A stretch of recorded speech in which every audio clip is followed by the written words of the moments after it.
اسرائیل کا علاقہ ہے وہ پچھلے 3000 سالوں سے یہودیوں نے اس کو آباد کر رکھا ہے اور اس سرزمین کے اوپر سب سے پہلا حق یہودیوں کا ہے۔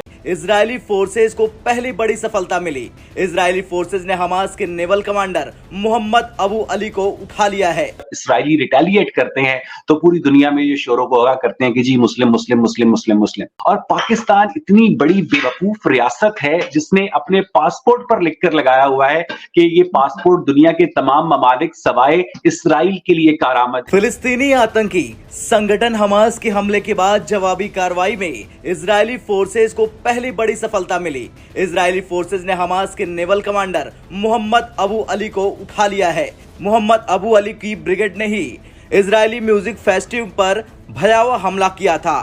اسرائیلی وایو سینا نے اس عمارت پر بھی بم گرایا جہاں آتنکوادی سنگٹھن حماس کے بڑے کمانڈر رہ کر یدھ کا سنچالن کر رہے تھے۔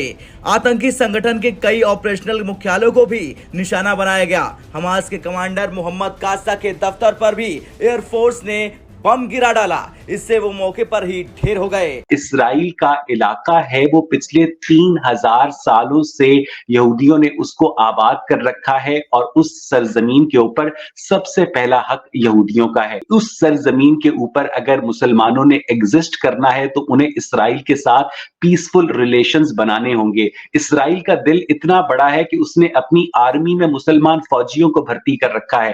آپ کے آدھے سے زیادہ فلسطینی جو ہیں روز بارڈر کراس کر کے اسرائیل کے اندر داخل ہوتے ہیں، جابز کرتے ہیں، روزگار کماتے ہیں، اور یہ جو حماس ہے یہ معصوم لوگوں کی شیلڈ کو استعمال کرتی ہے، معصوم اسرائیلیوں کے اوپر حملہ کرتی ہے، اور اس کے بعد جب اسرائیلی ریٹیلیٹ کرتے ہیں تو پوری دنیا میں یہ شور و غوغا کرتے ہیں کہ جی مسلم مسلم مسلم مسلم مسلم۔ وہ تو صحیح ہے، لیکن پاکستان جو ہے وہ ایک طرف کھڑا رہتا ہے کہ جی ہم تو اسرائیل کا ساتھ نہیں دیں گے، جبکہ سعودی عرب تک اس سے بات چیت کرنے کو تیار ہے، اور دوسری کئی اسلامک کنٹریز جو ہیں وہ اس وقت اسرائیل سے بات کرنے کے لیے بہت اپنا انٹرسٹ شو کر رہی ہیں۔ لیکن ہمیں تو ویسے کوئی کاؤنٹ بھی نہیں کرتا، ویسے آپ کے خیال سے ہم کریں نہ کریں مطلب اسرائیل کو کیا فرق پڑتا ہے کہ اگر ہم کہیں جی ہم تسلیم نہیں کرتے، وہ کوئی تباہ ہو جائیں گے ہمارے نہ کرنے سے؟ یعنی اسرائیل کو تسلیم نہ کرنے سے جیسے اسرائیل کو کوئی فرق پڑنے والا ہے۔ حالانکہ وہ مسلمان علماء بھی اسرائیل کی مخالفت کرتے ہیں جن کی اینجیوپلاسٹی ہو چکی ہے اور جو ٹیکنیک جو ہے اسرائیل کے اندر ڈیولپ کی گئی تھی۔ اب پاکستان کا سب سے بڑا پرابلم یہ ہے کہ پاکستان اس طرح کے نان ایشوز کے اندر مداخلت کرتا ہے جو کہ اس کا بزنس ہی نہیں ہے۔ اور یہ ایکٹ جو ہے اس کا نقصان فلسطینیوں کو ہی ہوگا، اور جیسے آپ بتا رہے ہیں اب کئی جتنے یہودی انہوں نے مار دیے ہیں اپنا اسرائیلی، اس سے 10 گنا زیادہ وہ اپنی بمبارڈمنٹ کر کے تو فلسطینی مار دیں گے۔ غازہ کے اندر جو کچھ ابھی آپ بتا رہے تھے، یہ ورکرز آتے تھے، ایک نارمل سا تھا، تو وہ ڈسٹرب ہو جائے گا۔ لیکن اس کے پیچھے ایک اور بات بھی ہے کہ سعودی عربیہ کا اور باقی عرب ملکوں کا جو اسرائیل کے ساتھ یہ ہونے جا رہا تھا ایک انڈرسٹینڈنگ، جس کو ابراہیمک وہ کیا کہتے ہیں کمپیکٹ یا کچھ کہا جا رہا تھا، اس کے اندر کوئی کلیئر نہیں تھا کہ جو فلسطینی ہیں جو انڈر آکوپیشن ہیں ان کے لیے کیا حل ڈھونڈا گیا ہے۔ میں نے کہیں پڑھا تھا کہ سعودیز نے ایک کنڈیشن لگائی ہوئی ہے کہ 2 اسٹیٹ کا فارمولا جو ہے، جو یو این بھی اپروو کرتا ہے، by the way security council میں بھی اس کے حق میں ہے۔ بائیڈن نے بھی وین ہی بیکیم امریکن کہا تھا کہ 2 اسٹیٹ فارمولا وی ایکسیپٹ، اور نتن یاہو سے جو پہلے پرائم منسٹر ہیں ان کا بھی بیان یہی ہے 2 اسٹیٹ فارمولا۔ وہ کہیں آبسکیور ہو گیا تھا، اس کا کہیں ذکر نہیں تھا۔ لیکن کیا اس کو حل کرنے کے لیے آل آؤٹ اس قسم کا اسرائیل پہ اٹیک کرنا کوئی مناسب تھا؟ میرے خیال سے بالکل نہیں۔ اس سے جو فلسطینیوں کے جسٹ کاز ہے کہ ان کو بھی ایک ڈگنیٹی، ایک اپنی آٹونمی، سوورنٹی جو بھی ہے، وہ ایک پورا پیکج ہونا چاہیے پیس کا جس میں وہ بھی انکلوڈیڈ ہو۔ تو اب میرے خیال سے وہ سارا سب سے پہلے تو وہ یہ حماس کو کوشش کریں گے کہ اس کا نستہ نابود ختم کر دیں، جو مجھے نظر آ رہا ہے۔ نیتن یاہو نے کہا ہے کہ it's an all out war, it's not an operation. کیا وہ کامیاب ہو جائیں گے یا نہیں ہو جائیں گے یہ تو وقت ہی بتائے گا، لیکن اس دفعہ اسرائیل کا جو ہے نا کاؤنٹر اوفینسو وہ بہت مجھے لگتا ہے بہت پاورفل ہوگا، فورسفل ہوگا، اور اس کی سفرنگ ساری جو ہے وہ فلسطینیوں پہ آئے گی۔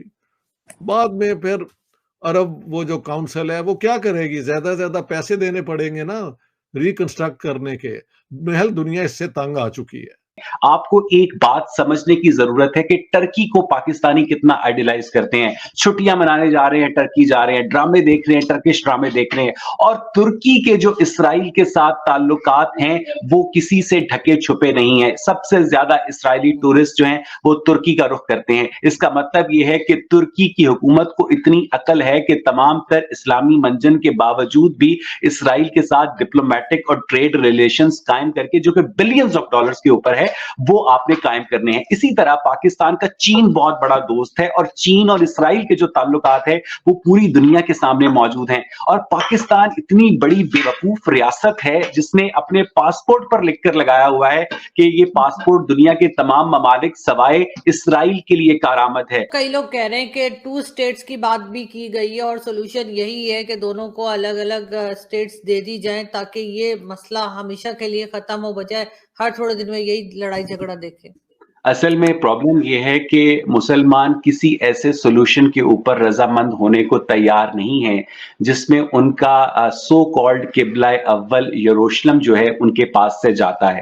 اب یروشلم کے اوپر اسرائیل کا قبضہ ہے، اور فلسطینی ایسا کوئی بھی حل قبول نہیں کریں گے، یا بقول آپ کے جو رائٹ ونگ علماء جن کو ہم کہہ سکتے ہیں، جو رائٹ ونگ مسلم لیڈرشپ ہے، ان کے نزدیک جو یروشلم ہے وہ فلسطینیوں کا حق ہے، اور یروشلم جو ہے وہ جزو لا ینفک ہے۔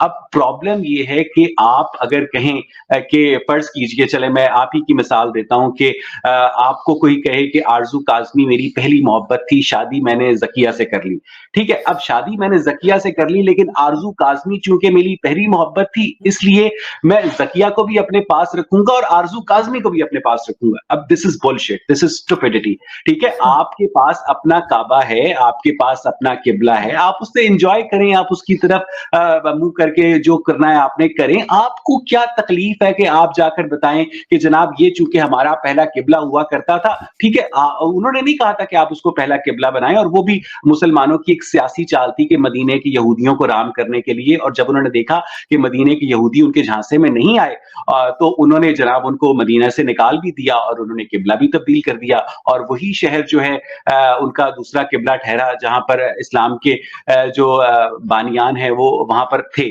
تو the thing is کہ یہ بیسیکلی ایک آئیڈیالوجیکل جنگ تھی جس کو ایک پولیٹیکل جنگ تھی جس کو ایک آئیڈیالوجیکل وارفیئر کا نام دیا گیا، اور بنو قریظہ کے اندر مسلمانوں نے جس طرح سے یہودیوں کا قتل عام کیا تھا، اگر آپ اسلامک ہسٹری دیکھیں تو وہ ایک بہت شرمناک باب ہے۔ آرزو، آپ اگر ہم سے جڑا رہنا چاہتے ہیں تو کرپیا میرے چینل کو سبسکرائب کریں تتھا بیل آئیکن بھی دبا دیں تاکہ نئی ویڈیو کی جانکاری ترنت آپ تک پہنچ جائے۔